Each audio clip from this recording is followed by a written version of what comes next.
below Durant and 27 miles from the end of our run at Canton. We had been running at very high speed.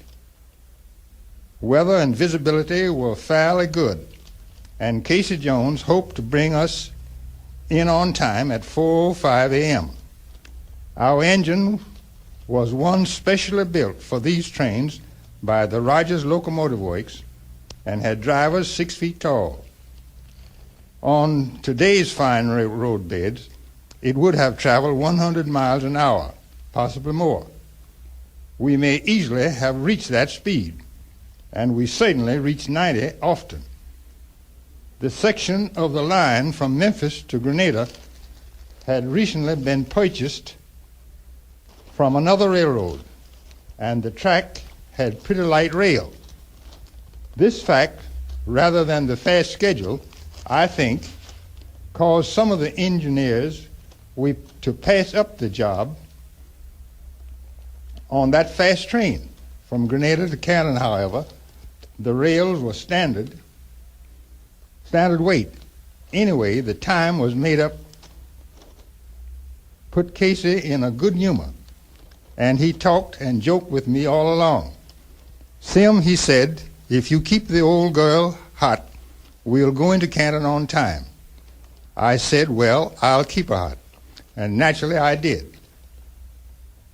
We took siding at Goodman and were hardly in the clear before number 2's headlight showed up from the south.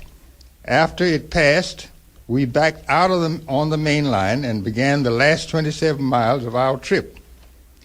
15 miles south of Goodman is the little town of Vaughan, approached by an S curve, which swings first to the right, then back to the left.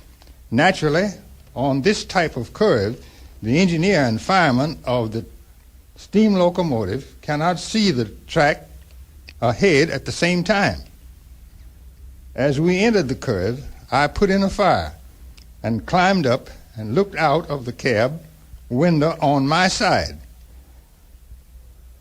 so that when we swung to the left, I could look ahead with a clear view of the siding and station. As we came out of the curve, there right ahead of us were the red rear markers of a train. Showing red meant that it was on the main line. At once I yelled to Casey, "Oh my Lord, here's something on the main line." He jumped to his feet, looked diagonally across the top of the boiler, at the same time setting the air brakes in emergency stop. He had to reach up to do it, as the valve was located high on these engines. "Jump, Sim, jump," he shouted. I jumped across the deck, grabbed the handrail, slid down as far as I could go, then turned loose. Casey never had a chance.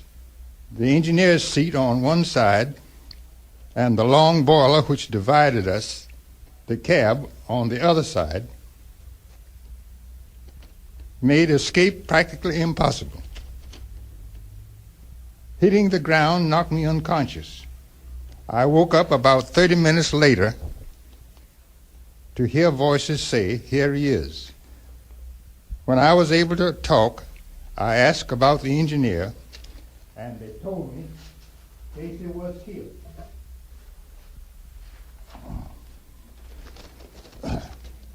We had hit the caboose of the freight train, gone through it, a car of hay, a car of corn, and halfway through a car of lumber, all of them on the main line, the rest of the train on the siding. We had no orders against this train or any other except number 2, which we had already passed. Our clearance card gave us rights over everything, and we didn't have to look out for anybody. If a train is blocking the main line, railroad rules require that a flagman must go out 10 telegraph poles distance and place 2 warning torpedoes 2 rail lengths apart, then a stop torpedo. If a train approaches, he must also light a red fusee. This flagman must remain out until called in. Without warning, we plowed into that caboose.